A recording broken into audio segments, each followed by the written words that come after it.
각종 농작물 재배법과 이와 관련된 꿀팁 그리고 소소한 일상 힐링 장면과 마음을 나누는 영상을 공유하고 있는 하늘땅입니다. 벌써 배추가 많이 자라 있겠네요. 먼저 배추 모종 100% 살리는 방법이란 영상에서 알려드린 방법으로 시도한 결과를 보여주는 하늘땅의 배추밭 풍경입니다. 약 200폭이 되는데요. 100% 다 잘 살았답니다. 올해는 엄청 더워서 저희 주위 분들도 많이들 다시 심고 하시던데요. 내년에는 제가 알려드릴 방법대로 해보시는데요. 컵과 고깔 등 다양한 방법이 있겠지만 저는 차광망을 이용한 이 방법이 제일 안전하고 효과도 좋고 작물 상태도 확인하기 쉽더라고요. 하니까 내년에는 이 방법을 써보시길 권장합니다.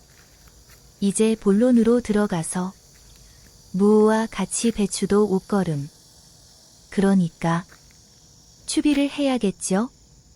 이번 영상에서도 추비하는 한 가지 방법만이 아니라 이와 관련된 꿀팁도 함께 말씀드릴 생각입니다.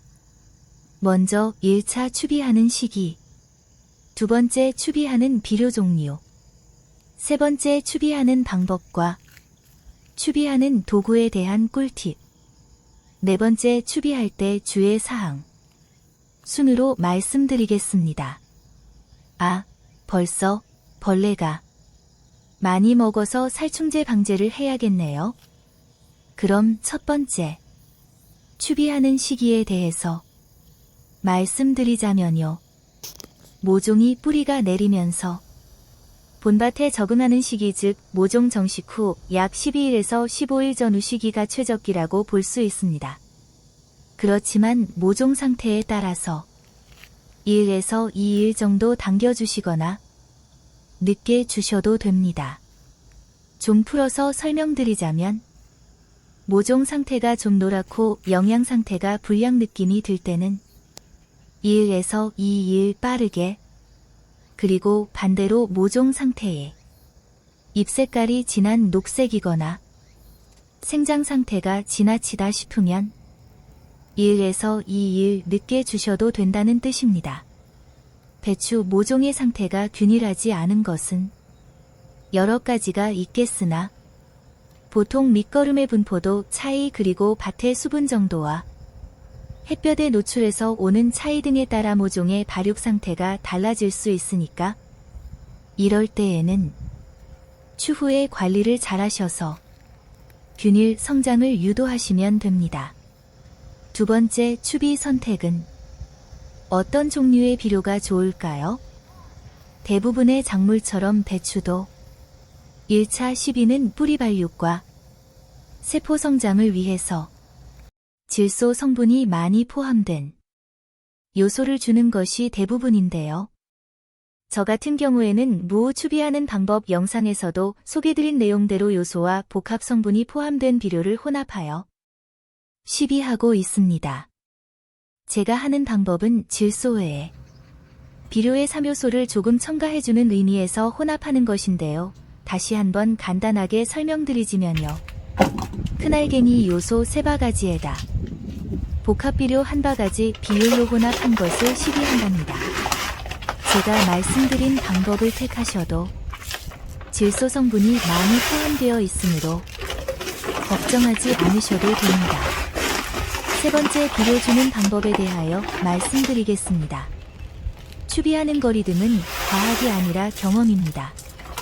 즉 어느 정도 성장했을 때 어느 거리에 어느 정도를 주는 것이 좋은가는 오랜 경험에서 비롯된 지식이라고나 할까요? 하여튼 경험에서 배운 가장 안전한 시비법인데 각종 자료들이 많이 나와 있을 텐데요. 제가 알려드리는 이 방법은 가장 안전하고 간단한 꿀팁이니까 꼭 기억하고 계셨다가 다른 작물에도 같은 방법으로 시비하시면 되겠습니다. 일단은요. 배추의 크기에 상관없이 1차 옷걸음 주는 거리는요. 영상에서처럼 배추의 잎들 중에서 제일 큰 잎의 제일 끝에서 2cm 거리에 비료가 덮일 만한 깊이로 구멍을 파고 비료를 넣으시면 되는데요. 이 정도 거리가 안전하고요. 또한 배추가 거름을 당겨 먹는 상태의 거리도 적당한 거리입니다. 네 번째 비료주는 양에 대해서 말씀드리겠습니다. 1차 비료는 너무 많이 주시면 자칫 죽을 수도 있고 너무 적게 주면 초기 생장이 불량하겠지요. 때문에 5에서 10g 정도의 적정 시비가 중요한데요.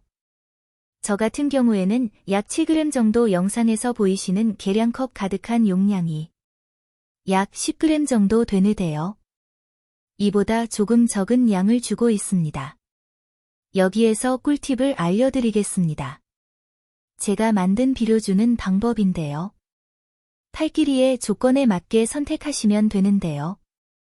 거리에 따라서 페트병으로만 주시는 방법이 있고요.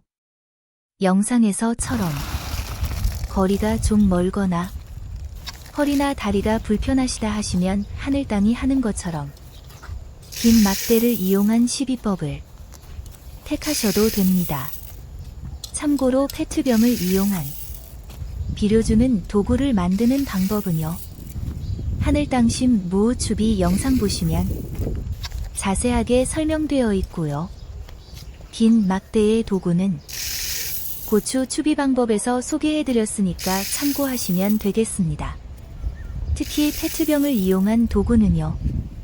쓸데가 아주 많으니까 집에 하나 만들어 놓으시면 좋으실 듯 합니다. 추가하여 이것의 장점을 말씀드리자면요. 손이나 숟가락 등을 사용하는 것보다 훨씬 편하고요. 비료의 손실도 줄이면서 추비하는 속도도 빠르고 힘도 훨씬 덜 드는 방법이니까 한번 시도해보세요. 좋은 생각 같으시면 하늘땅심 구독, 좋아요, 알림 설정 부탁드립니다. 그렇게 하셔도 절대 돈 안 든다는 거 아시죠? 이제 마지막으로 비료 줄 때 주의점을 말씀드리겠습니다. 저의 작물 추비하는 방법 영상, 감자, 고추, 무 등에서도 매번 강조드린 것입니다만 비료 성분이 작물 잎에 묻으면 안 된다는 것입니다. 어쩌다가 잎에 묻으면 잎에 수침 현상이 일어나면서 주접이 들어서 초기 생장에 안 좋은 영향을 주기도 하거든요. 그러니까 추비할 때 거름기가 있는 손이나 도구 등이 배추잎에 안 닿게 하는 게 좋습니다. 만일 비료기가 묻을 경우에는 비료기를 닦아주는 게 좋습니다. 주의점 중에서 아주 중요한 사항을 말씀드릴까 합니다. 그것은요, 비료를 주시다가 비료 알갱이들이 배추 모종 근처에 흙이 있는 부분에 많이 떨어져 있는 경우에는 그 비료 알갱이들을 제거해 주셔야 합니다. 비료 성분이니까 배추에 좋을 거야 하고 그냥 두셨다가는 죽는 경우가 많으니까 1차 추비를 할 때의 배추 모종 성장 상태를 예로 든다면 2, 3알 정도는 괜찮겠지만 비료 알갱이가 모여있는 경우에는 꼭 제거해 주세요. 이상으로 배추 추비에 대한 전반적인 내용을 말씀드렸는데요. 배추 1차 추비에서 명심하실 내용은 추비거리와 시비양, 그리고 모종 근처에 많이 떨어진 것들이 있다면 그 알갱이들 제거해주기입니다. 참, 제가 비료주는 긴 막대의 재료는 커튼봉을 자른 후에 맥주 페트병을 끼워서 활용한 것임을 알려드립니다. 지금까지 하늘땅이었습니다. 감사합니다.